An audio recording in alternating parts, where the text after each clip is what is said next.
In this video, I'm going to be showing you how to create a new Roblox account on the same device. Be sure to watch this video until the very end to prevent any mistakes in the process. You're going to begin by ensuring that you know all of the information on your current account. That means your username, the email, or the phone number that is associated with the account, and also your password.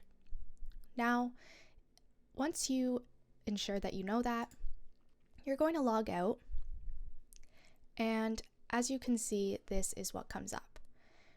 Then you're going to click on sign up. You're going to put your birthday, your new username for the second account, password, and this one is optional. You're just going to click sign up, and that's really all there is to it. You can have two different accounts on the same device. Be sure to leave a like, comment, and subscribe to the channel. Thanks for watching. See you in the next video.